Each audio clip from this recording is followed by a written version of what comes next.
ॐ अज्ञानतिमिरान्धस्य ज्ञानाञ्जनशलाकया चक्षुरुन्मीलितं येन तस्मै श्रीगुरुवे नमः।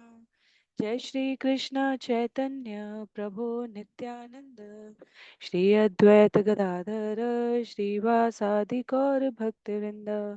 हरे कृष्णा कृष्णा कृष्णा हरे हरे, हरे राम राम राम हरे हरे, हरे कृष्णा कृष्ण कृष्ण हरे हरे, हरे राम राम राम हरे हरे, हरे कृष्णा कृष्ण कृष्ण हरे हरे, हरे राम राम राम हरे हरे। हरे कृष्णा। सभी भक्तों को सादर प्रणाम। चैतन्य चरितामृत सत्र 177 177 में सभी भक्तों का स्वागत है। हम सभी यहाँ पर कृष्णदास कविराज गोस्वामी द्वारा लिखित एवं भक्ति वेदांत स्वामी श्रील प्रभुपाद द्वारा तात्पर्य सहित विवेचित चैतन्य चरितामृत पुस्तक को श्रवण कर रहे हैं, जहाँ अंत्य लीला अध्याय 15 श्री चैतन्य महाप्रभु का दिव्य उन्माद, जिसमें 99 छंद हैं। हम सभी आज भाग 2 छंद संख्या 59 से श्रवण करने का प्रयास करेंगे। तो यदि विषय सूची की ओर देखें तो 59 से लेकर 99 तक भगवान श्री कृष्ण के सौंदर्य से चैतन्य महाप्रभु के नेत्रों का आबद्ध हो जाना। भगवान हमने प्रथम 58 छंदों में श्रवण किया है। पूर्ण पुरुषोत्तम भगवान के 5 गुणों से चैतन्य महाप्रभु की 5 इंद्रियां आकर्षित हैं। वह उस भाव में स्वयं को पाते हैं जहां गोपियां द्वापर युग की लीलाओं में कृष्ण का चिंतन कर रही हैं। और जिस प्रकार रास नृत्य के समय गोपियों ने भगवान को कुछ समय के लिए विरह कातर भाव से प्रार्थना करते हुए यमुना नदी के तट पर प्राप्त किया था, वैसे ही यहाँ चैतन्य महाप्रभु ने कहते हैं छंद संख्या 57 में, सौंदर्य देखिया भूमि पड़े मूर्छा पाइया, हेन काले स्वरूप आदि में लीला आसिया। जब श्री चैतन्य महाप्रभु ने भगवान की दिव्य सुंदरता देखी तो वे अचेत होकर भूमि पर गिर पड़े। उस समय स्वरूप दामोदर गोस्वामी इत्यादि सारे भक्तगण उस पुष्प वाटिका में उनके पास आ गए। पूर्ववत् सर्वांगे सात्विक भाव सकल, अंतरे आनंद आस्वाद बाहिरे विह्वल। कहते हैं यहाँ पे, पूर्ववत सर्वांगे सात्विक भाव सकल, अंतरे आनंद आस्वाद बाहिरे विह्वल। भगवान ने पहले की ही तरह चैतन्य महाप्रभु स्वरूप में, जो उनका भक्त स्वरूप है, दिव्य प्रेमावेश के लक्षणों को प्रकट होते हुए देखा। यद्यपि वे बाहर से विह्वल रख रहे थे, किंतु भीतर से वे दिव्य आनंद का आस्वादन कर रहे थे। तो स्वरूप दामोदर गोस्वामी वहां उपस्थित हैं। पूर्ववत सबे मिली कराइला चेतन, उठिया चौदी के प्रभु करे न दर्शन। एक बार फिर सारे भक्तों ने मिलकर प्रयास पूर्वक श्री चैतन्य महाप्रभु को फिर से सचेत किया। तब महाप्रभु उठे और चारों ओर देखते हुए इधर उधर घूमने लगे। तो जहां हमने पिछला सत्र समाप्त किया था, कहा था कि भगवान दिव्य दर्शन प्राप्त कर रहे हैं और नंद नंदन पूर्ण पुरुषोत्तम भगवान श्री कृष्ण के इस दर्शन में भक्तगण उन्हें सदैव सचेत करने का प्रयास करते हैं। श्रीमद् भगवत गीता और श्रीमद् भागवतम के क्रमबद्ध अध्ययन के पश्चात ये विषय हमारे लिए श्रवणीय है, क्योंकि हमारी योग्यता नहीं है, हमारी सामर्थ्य नहीं है कि हम इस विरह भाव को इन इंद्रिय जनित बुद्धि और समझ से सार्थक प्रकार से श्रवण कर सके। तो गुरु शिष्य परंपरा के आश्रय में, मार्गदर्शन में भगवान भक्त के उस भावावेश अवस्था की पराकाष्ठा यहाँ बतला रहे हैं, जो श्रीमती राधा रानी और उनकी सखियों जैसी परम वैष्णवी भगवान के विरह की अवस्था में प्राप्त करती हैं। कहते हैं, भगवान सचेत होने के उपरांत, कहाँ गेला कृष्ण एक निपाई नु दर्शन, ताहार सौंदर्य मोर हरिल नेत्र मन। श्री चैतन्य महाप्रभु ने कहा, मेरे कृष्ण कहाँ गए हैं? मैंने उन्हें अभी अभी देखा था और उनके सौंदर्य ने मेरे नेत्रों तथा मन को हर लिया है। इस जगत में जो भी सर्वाधिक सुंदर वस्तु हमें दर्शनीय हो सकती है, हमें स्मरण रखना चाहिए कि उसका स्रोत भगवान है। कितने भी कृत्रिम प्रकार से रसायनों से हम चाहे पुष्पों का निर्माण कर लें, चाहे जीव जंतुओं से, प्रकृति से निर्मित चित्रों का, पर जो वास्तविक रंग, वास्तविक सुवास, वास्तविक दर्शनीय प्रेरणा है, वह तो भगवत तत्व से ही आती है। भगवान की इस रची हुई सृष्टि में जैसी प्राकृतिक रूप से कुसुमित गुलाब और कमल की सुगंध है, या उनका रंग है, हम यदि अपना अधिकतम प्रयास भी करेंगे तो वहां तक जा सकते हैं, उससे अधिक नहीं सुंदर जा सकते हैं। क्यों? क्योंकि समस्त प्रकार के सौंदर्यों के आगार भगवान है, समस्त प्रकार की विद्वत्ता के आगार आश्रय स्थल भगवान है, समस्त ऐश्वर्यों के स्रोत स्वयं भगवान है। तो इसलिए कह रहे हैं यहाँ पर, जिन्होंने वास्तव में भगवान के सौंदर्य का दर्शन कर लिया है, वेदों और ऋचाओं में मनीषियों और महात्माओं ने शब्दों के अलंकारिक प्रयोग से यथासाध्य प्रयास किया है, पर जिसको वास्तविक अनुभव है वह सबसे परे है। कहते हैं उनके सौंदर्य ने मेरे नेत्रों तथा मन को हर लिया है। पुनः केने ना देखिए मुरली वदन, ताहर दर्शन लोभे भ्रमर नयन। मैं कृष्ण को उनके होठों पर मुरली रखे पुनः क्यों नहीं देख पा रहा हूँ? मेरी आंखें उन्हें एक बार पुनः देखने की आशा से इधर उधर घूम रही है। विशाखा रे राधा यचे श्लोक कहिला, से श्लोक महाप्रभु पढ़िते लागीला। तब श्री चैतन्य महाप्रभु ने निम्नलिखित श्लोक सुनाया, जिसे श्रीमती राधा रानी ने अपनी प्रिय सखी विशाखा से कहा था। नवाम्बुदलसद्युतिर्नव तडिन्मनोज्ञाम्बर, सुचित्रमुरलीस्फुरक्ष रदमन्दचन्द्रानन। मयूरदलभूषितः सुभग तारहार प्रभः, स मे मदन मोहन सखी तनोति नेत्र स्पृहाम। हे प्रिय सखी, कृष्ण के शरीर की द्युति नवनिर्मित बादल से भी अधिक तेजोमय है, और उनका पीतांबर प्रकट होने वाली नवीन बिजली से भी अधिक आकर्षक है। उनके शरीर पर मोर पंख सुशोभित है, और उनके गले में मोतियों की चमकती माला लटक रही है। ज्यों ही वे अपने होठों पर मनोहर मुरली धारण करते हैं, उनका मुखमंडल पूर्ण शरद कालीन चंद्रमा के समान सुंदर लगता है। ऐसे सौंदर्य से युक्त कामदेव को मोहित करने वाले मदन मोहन उनके दर्शनार्थ मेरी आंखों की इच्छाओं को बढ़ा रहे हैं।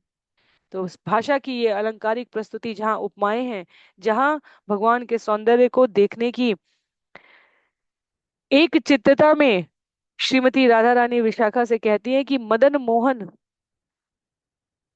जो कामदेव को भी मोहित कर देते हैं, वो मेरी आंखों की इच्छाओं को बढ़ा रहे हैं, क्योंकि उनको दर्शन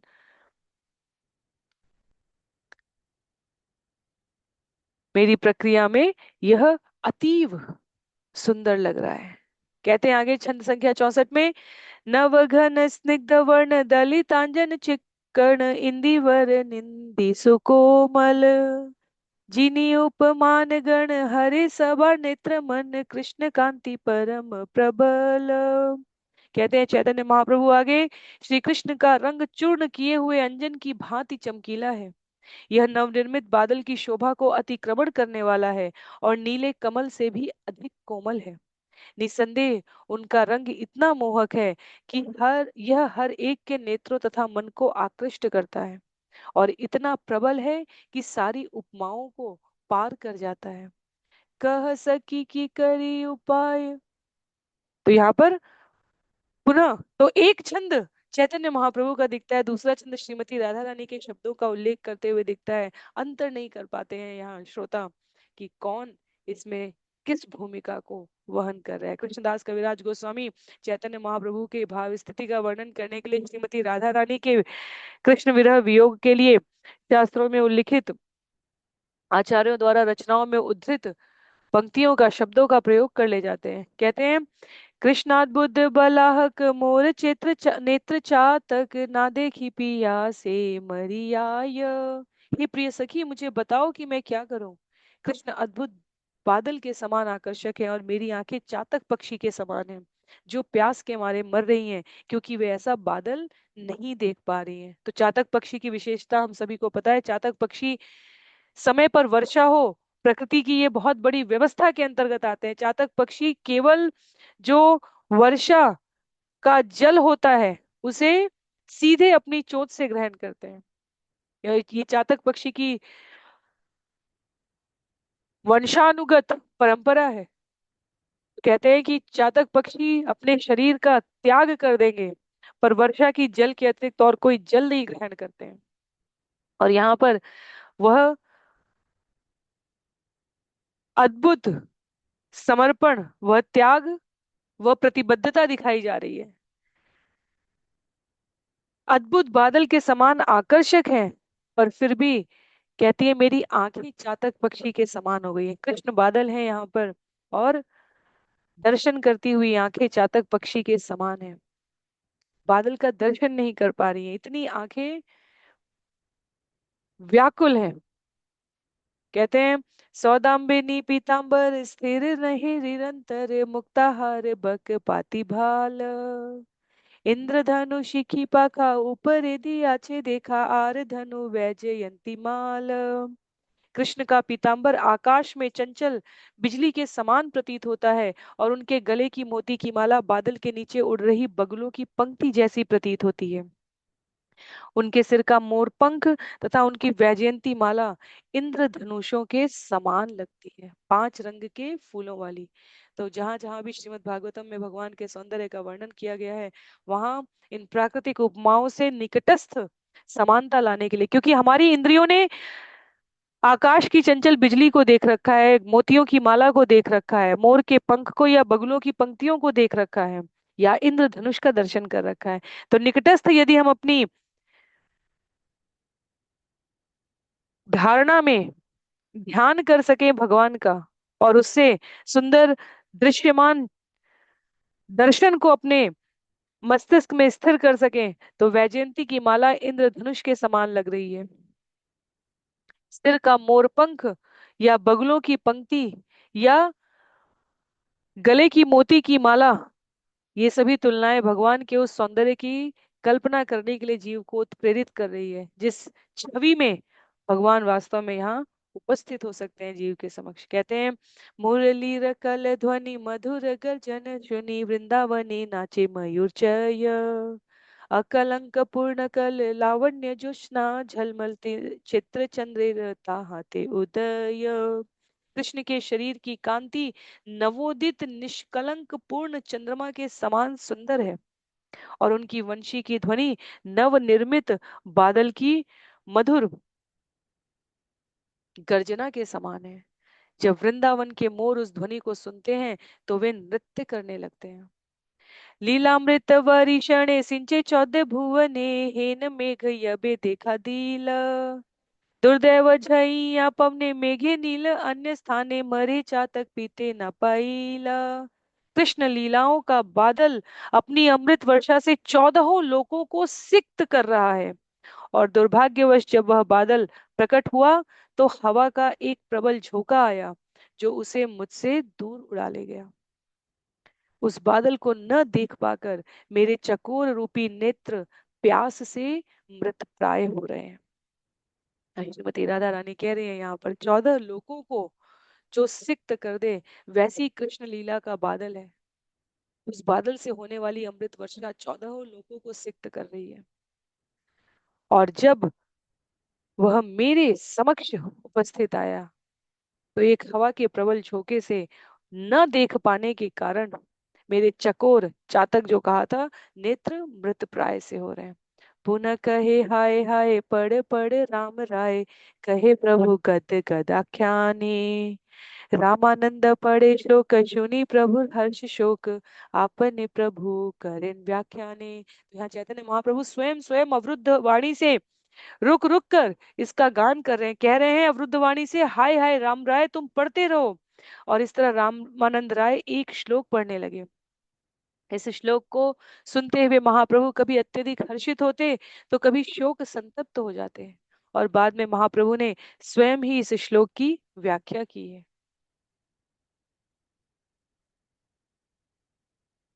वीक्ष्यालकावृतमुखं तव कुण्डलश्री गण्डस्थलाधरसुधं हसितावलोकम् दत्ताभयं च भुजदण्डयुगं विलोक्य वक्षश्रियैकरमणं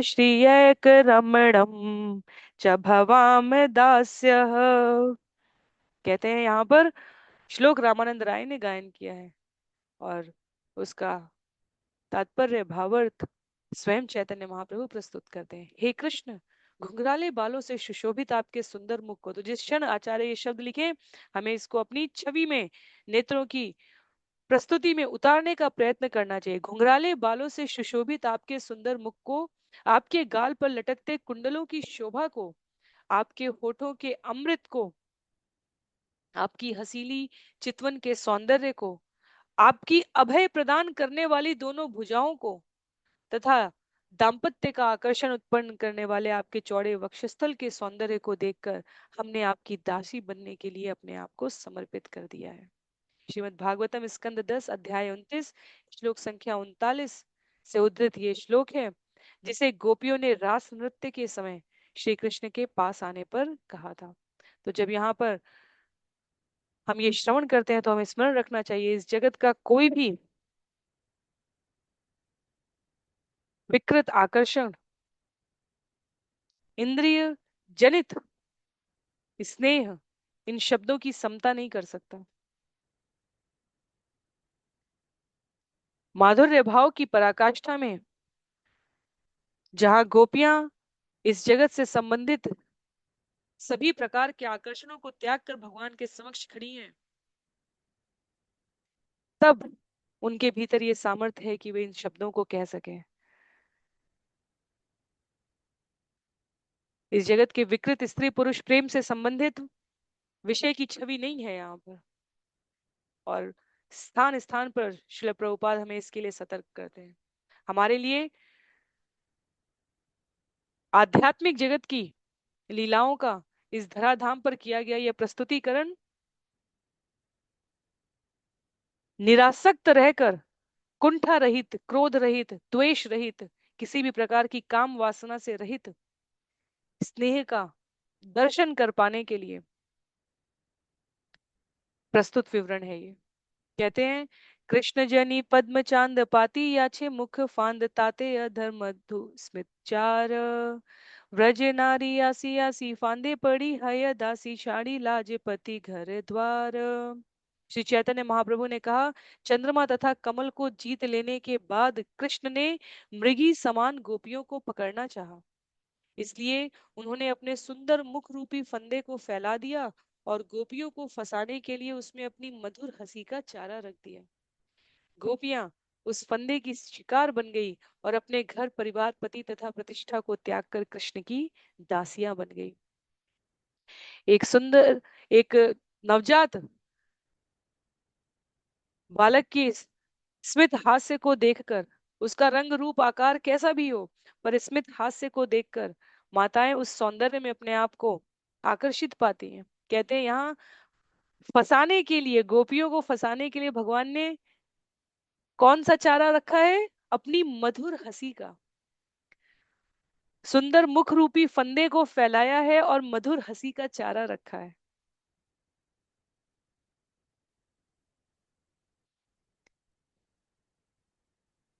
केवल कृष्ण की मुस्कान ऐसी है जिसमें महात्माओं का कहना है कभी थकान नहीं आती। जिस मुस्कान में कभी थकान नहीं आती, क्यों? क्योंकि वो भक्तों के ऊपर सदैव कृपा वृष्टि करने के लिए स्मित हास्य के साथ उपस्थित रहती है। और घर परिवार पति प्रतिष्ठा, इसके संदर्भ में हमने श्रीमद् भागवतम में भी श्रवण किया था। गोपियां यंत्रवत रूप से अपने कार्यों को करती थी।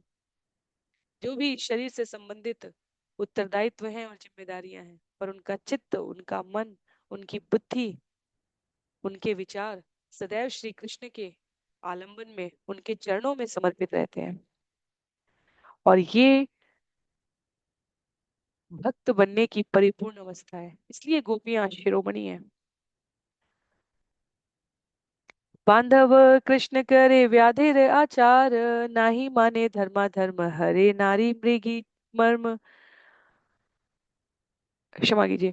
बांधव कृष्ण करे व्याधिर आचार, नाही माने धर्मा धर्म हरे नारी मृगी मर्म, करे नाना उपाय ताहार। कहते हैं, हे सखी, कृष्ण एक शिकारी जैसा ही आचरण करते हैं। शिकारी पाप या पुण्य की परवाह नहीं करता। वह मृगी सदृश गोपियों के अंतरतम को जीतने के लिए नाना प्रकार की युक्तियां अपनाता है। गंड स्थल झलमल नाचे मकर कुंडल, से नृत्य हरे नारी चय। सस्मित कटाक्ष बाणे तासा बार हृदय हाने, नारी वधे नाही किछु भय।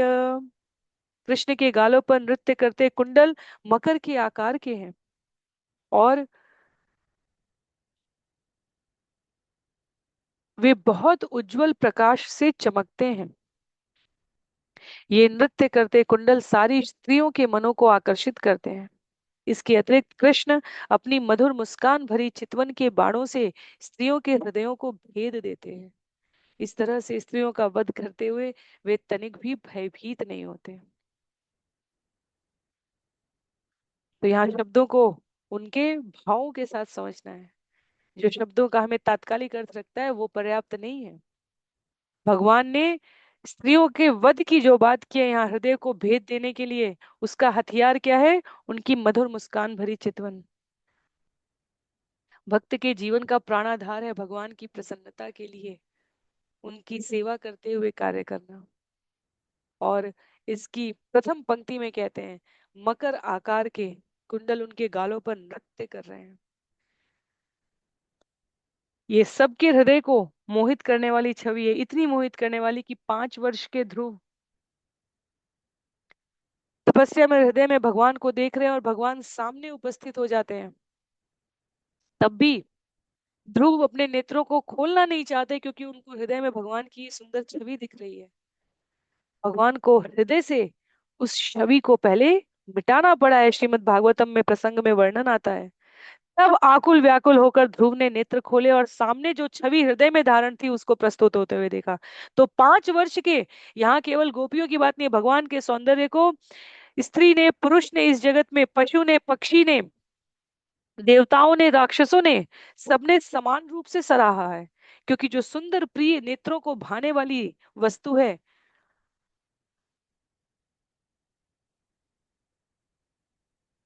आकर्षित कर जाती है।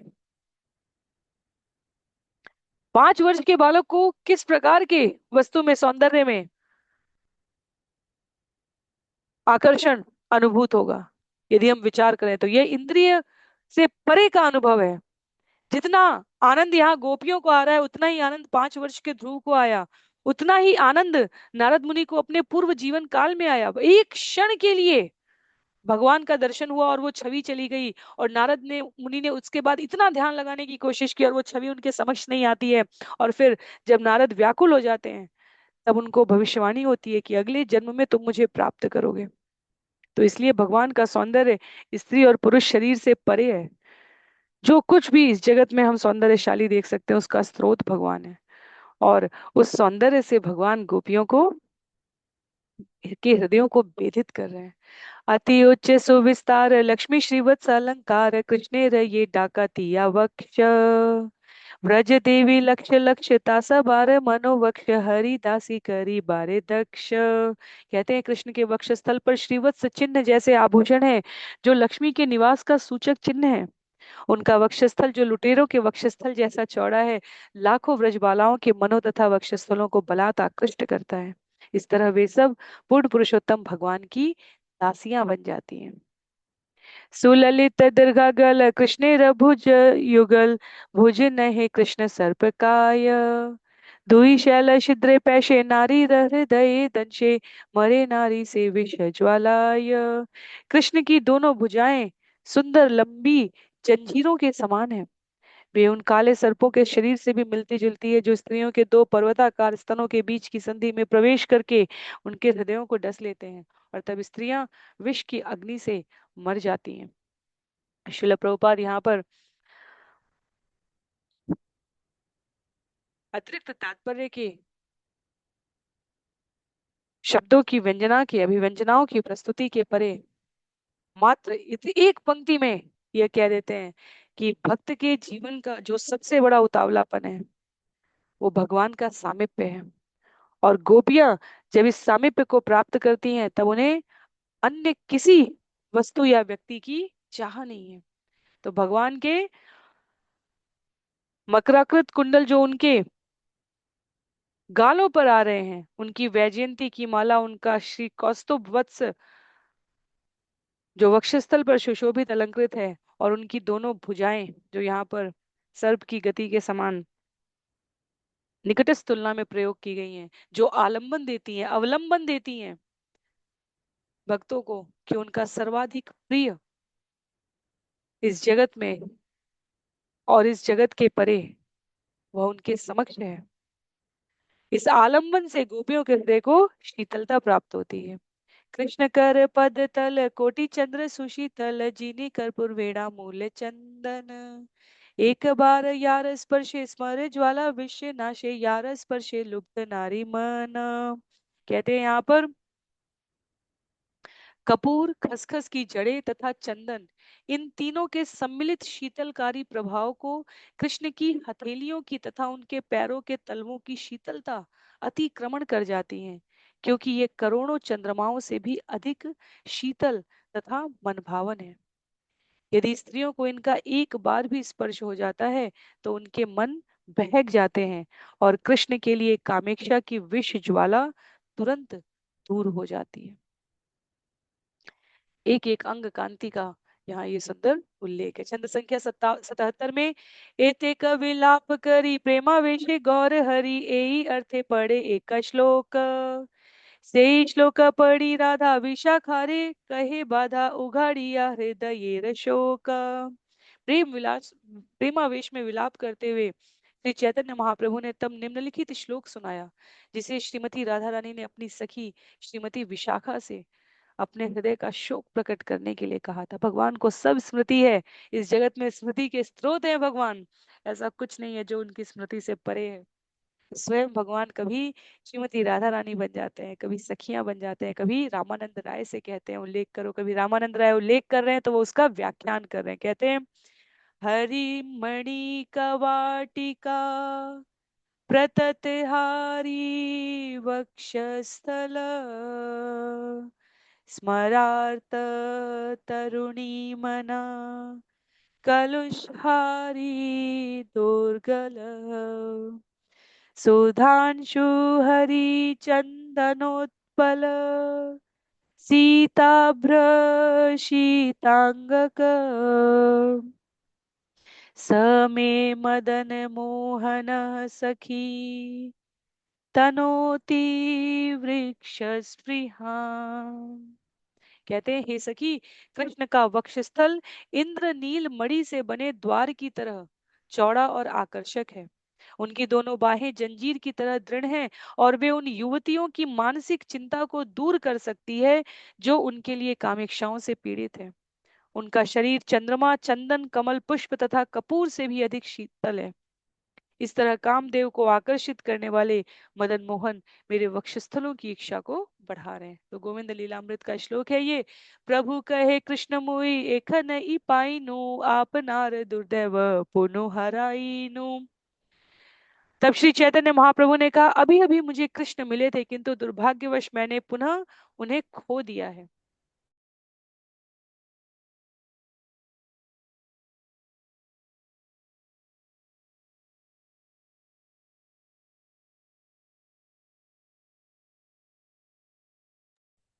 भगवान ने कहा, अभी अभी मुझे कृष्ण प्राप्त हुए थे। चंचल स्वभाव कृष्ण नारय एक स्थाने, देखा हरि मन हरि करे अंतर ध्यान। कृष्ण स्वभाव से अत्यधिक चंचल हैं, वे एक स्थान पर नहीं रुकते। जब वे किसी से मिलते हैं तो उसके मन को हर लेते हैं और तब अंतर ध्यान हो जाते हैं। तासां तत्सौभगमदं वीक्ष्यमानं च केशव प्रशमाय प्रसादाय तत्रैवान्तरधीयत। गोपियां अपने महान सौभाग्य से गर्वित हो गई, तो उनकी श्रेष्ठता के भाव को दमित करने के लिए तथा उन पर विशेष कृपा प्रदर्शित करने के लिए केशव, जो कि ब्रह्मा जी तथा शिव जी का भी दमन करने वाले, रास नृत्य से अंतर ध्यान हो गए। तो अपने सौभाग्य पर गर्वित प्रमुदित हैं, और उनकी श्रेष्ठता को दर्शाने के लिए, उन पर विशेष कृपा करने के लिए, उनकी स्वयं को श्रेष्ठ समझने के भाव को नष्ट करने के लिए, दमित करने के लिए, भगवान जो किसी को भी इस जगत में और इस जगत के परे अप्राप्य हैं, वे अंतर ध्यान हो गए। इसलिए पिछले श्लोक पर जाए तो, जब वे किसी से मिलते हैं तो उसके मन को हर लेते हैं और तब अंतर ध्यान हो जाते हैं। तो यह जो मिलने और बिछड़ने की प्रक्रिया है, यह भगवान को आनंद देने वाली एक रीति है, एक पद्धति है। अपनी योजना के अनुसार, अपनी इच्छा के अनुसार इस जगत का निर्माण करने वाले भगवान ऐसी लीलाओं में अतिशय सुख प्राप्त करते हैं। कहते हैं, स्वरूप गोसाई रे कहेन गाओ एक गीत, याते आमार हृदय रहत संवीत। तब श्री चैतन्य महाप्रभु ने स्वरूप दामोदर गोस्वामी से कहा, आप कृपया एक गीत गाओ जो मेरे हृदय को सचेष्ट कर सके।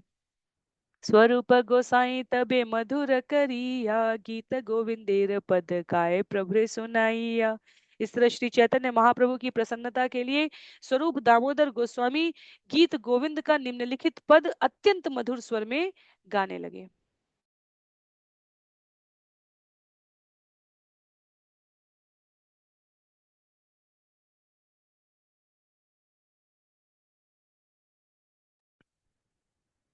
तो इस प्रकार से भगवान ने स्वरूप दामोदर से अनुरोध किया है, और स्वरूप दामोदर गोस्वामी गीत गोविंद का पद गा रहे हैं। हमने श्रवण किया था, गीत गोविंद भगवान की प्रियतम श्रवण की जाने वाली रचनाओं में से। रासे हरिमीह विहित विलासम स्मरति मनो मम कृत्य परिहासम। यहाँ रास नृत्य के स्थल में मैं कृष्ण का स्मरण करती हूँ, जिन्हें परिहास करना तथा लीलाएं करना अत्यधिक प्रिय है। स्वरूप गोसाई अबे एई पद गाइला, उठी प्रेमावेशे प्रभु नाचिते लागीला। जब स्वरूप दामोदर गोस्वामी ने यह विशिष्ट पद गाया, तो श्री चैतन्य महाप्रभु तुरंत उठ खड़े हुए और प्रेमावेश में नृत्य करने लगे। अष्ट सात्विक भाव अंगे प्रकट हईल, हर्षादि व्यभिचारी सब उथलील। उस समय श्री चैतन्य महाप्रभु के शरीर में आठों प्रकार के आध्यात्मिक विकार, सात्विक भाव प्रकट हुआ है। यही नहीं, शोक तथा हर्ष इत्यादि 33 व्यभिचारी भाव भी प्रकट हो गए।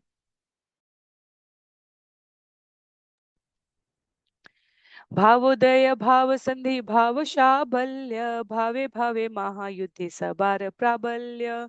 श्री चैतन्य महाप्रभु के शरीर में सारे भाव लक्षण यथा भावोदय, भाव संधि, भाव शाबल्य उदय हो आए, और फिर भावों में परस्पर विकट युद्ध होने लगा, और उनमें से हर एक भाव प्रधान बन गया। सेई पद पुनः पुनः कराय गायन, पुनः पुनः आस्वादय करे न नर्तन।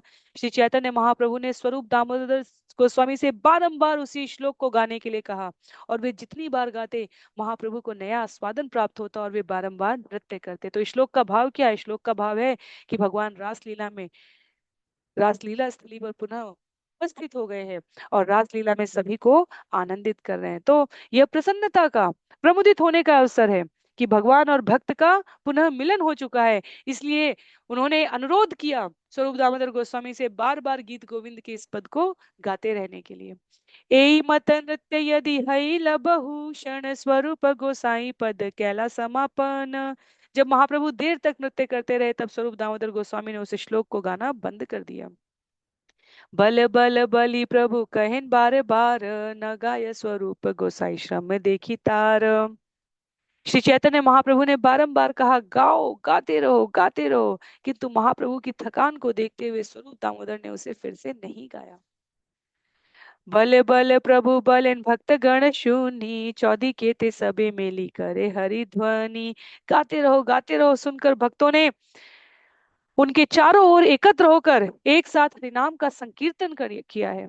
रामानंद राय तबे प्रभु रे वसाइला, बीजे नादि करी प्रभु श्रम घुचाइला। उस समय रामानंद राय ने महाप्रभु को बैठाया और उन पर पंखा झलकर उनकी थकान दूर की है। प्रभु रे लैया गेला सबे समुद्रेर तीरे, स्नान कराइया पुनः तारे लैया आइला घरे। तब सारे भक्त श्री चैतन्य महाप्रभु को समुद्र तट ले गए और उन्हें स्नान कराया। अंत में वे उन्हें घर लौटा ले आए।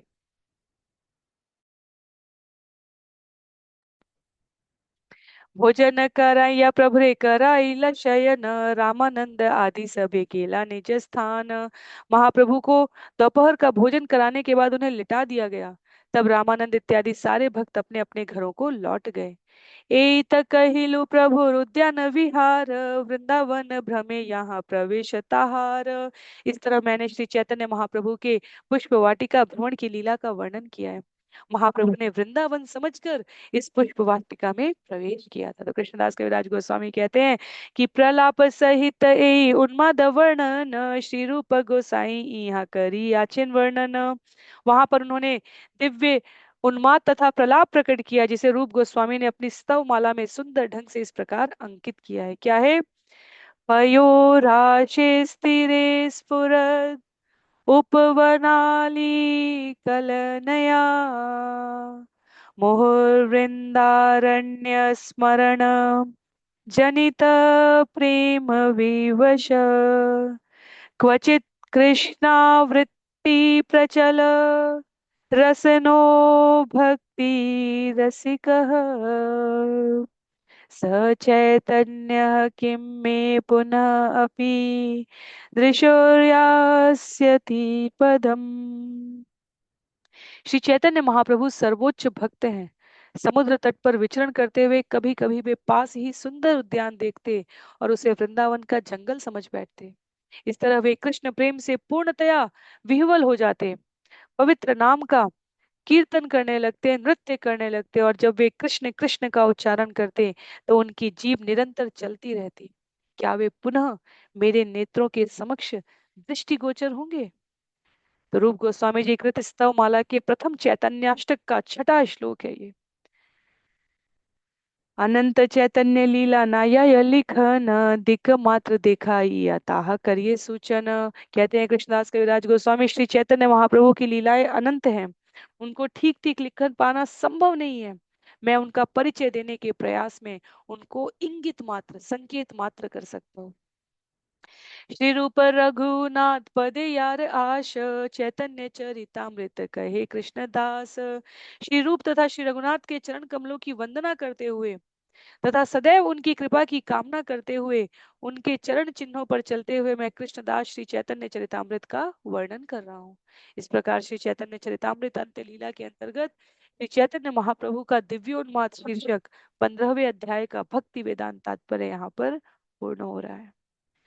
तो ये भाव प्रणय की और भाव प्रवीणता की, मिलने की और उद्वेग अवस्था की, उन्माद अवस्था की सम्मिलित प्रस्तुति है, जो चैतन्य महाप्रभु की अंत्य लीला में अंतिम कुछ वर्षों में भक्तों के समक्ष, अत्यंत गुह्य भक्तों के समक्ष प्रकट हुई थी। इसलिए कृष्णदास कविराज गोस्वामी कहते हैं कि यह मुझे यूं ही नहीं प्राप्त हो गई है, अपितु यह रघुनाथ दास गोस्वामी और स्वरूप दामोदर गोस्वामी के कड़ाचा से उनकी लिखी हुई, जिसे हम नोटबुक कह सकते हैं, उनसे प्राप्त ताम्र पत्रों पर लिखी हुई रचनाओं से ये मैंने संकलन जो श्रवण किया है उसको यहाँ प्रस्तुत कर रहा हूँ। अगले अध्याय में हम सभी आगे श्रवण करने का प्रयत्न करेंगे, जहाँ अध्याय संख्या 16 में चैतन्य महाप्रभु के द्वारा कृष्ण के अधरामृत का पान है, 151 छंद हैं, और हम सभी क्रमबद्ध उसे श्रवण करेंगे। सभी को बहुत बहुत आभार। श्री चैतन्य चरितामृत की जय, श्री कृष्णदास कविराज गोस्वामी जी की जय, श्रील प्रभुपाद की जय, श्रील गुरुदेव की जय, अनंत कोटि वैष्णव वृंद की जय, नामाचार्य श्रील हरिदास ठाकुर की जय। हरे कृष्ण।